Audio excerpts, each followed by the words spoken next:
കാന്ത കോട്ടണിലുള്ള running ഫാബ്രിക്കാണ് നമ്മൾ ഇന്ന് കാണുന്നത്. ലൈറ്റ് ആയിട്ടുള്ള ടോൺ ആണ് കേട്ടോ, ഡാർക്ക് കളർ അല്ല. അപ്പൊ ഈ സമ്മർ സീസണിലൊക്കെ കംഫർട്ടായിട്ട് വെയർ ചെയ്യാവുന്ന സ്റ്റൈലുള്ള ഫാബ്രിക്. 112 രൂപയാണ് ഒരു മീറ്ററിന് ഇതിന്റെ പ്രൈസ് വന്നിരിക്കുന്നത്. സാധാരണ കൊണ്ടുവരുമ്പോൾ ഈ കാന്ത കോട്ടൺ കുറെ അധികം ഡാർക്ക് കളേഴ്സിലേക്കാണ് വരാറ്. ഇത് ലൈറ്റ് ടോണിലേക്കാണ് വന്നിരിക്കുന്നത്. നമുക്കിതൊന്ന് കണ്ടു നോക്കാം. ഇതൊരു ക്രീം കളറിലേക്ക് ബ്ലൂ ആൻഡ് ഗ്രേ കളറിലുള്ള ഫ്ലോറൽ ഡിസൈൻ. കാന്തയുടെ കളർ ഓഫ് വൈറ്റ് ത്രെഡ് ആണ്.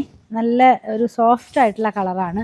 കോട്ട് സെറ്റ് സ്റ്റിച്ച് ചെയ്യാനോ അതല്ലെങ്കിൽ സൽവാറിന്റെ ടോപ്പ് സ്റ്റിച്ച് ചെയ്യാനോ ഒക്കെ ആയിട്ട് നമുക്ക് യൂസ് ചെയ്യാം. നെക്സ്റ്റ് വൺ വന്നിരിക്കുന്നത് ഒരു violet and grey combination, same floral design തന്നെയാണ്. ഇതൊക്കെ കഴുകുമ്പോൾ കുറച്ചുകൂടെ കട്ടി വെക്കുന്നത് കൊണ്ട് നമുക്ക് ലൈനിങ്ങിന്റെ ആവശ്യമേ വരുന്നില്ല. നെക്സ്റ്റ് വൺ കാണുന്നത് വേറെ ഡിസൈൻ ആണ് കേട്ടോ. ഒരു യെല്ലോ ആണ്, ലെമൺ യെല്ലോ എന്നൊക്കെ പറയുന്ന ഒരു കളർ കോമ്പിനേഷനിലേക്കാണ് പോകുന്നത്. ഇങ്ങനെ ഇരിക്കും നമ്മളിത് വെയർ ചെയ്ത് കഴിയുമ്പോൾ. ഇനി കാണുന്നത് സെയിം തന്നെ ഒരു പീച്ച് കളറിലേക്ക് പോകുന്നു. നല്ലൊരു സോഫ്റ്റ് ആയിട്ടുള്ള കളേഴ്സ് ആണ് എല്ലാം തന്നെ. ബേസ് കളർ ആയാലും അതുപോലെ പ്രിന്റ് ആയാലും എല്ലാം സോഫ്റ്റ് ആണ്. ഇനിയുള്ളത് പിങ്ക് കളറാണ് കേട്ടോ. ഒരു ഡിസൈൻ്റെ 2 കളറും മറ്റൊരു ഡിസൈൻ്റെ 3 കളറുമാണ് നമ്മൾ കണ്ടത്. 112 രൂപ ഒരു മീറ്ററിന്. പർച്ചേസ് ചെയ്യാനായിട്ട് വാട്സപ്പിൽ കോൺടാക്ട് ചെയ്യുക, അതല്ലെങ്കിൽ അങ്കമാലിയുള്ള പൂത്രൻസ് വിസിറ്റ് ചെയ്യുക.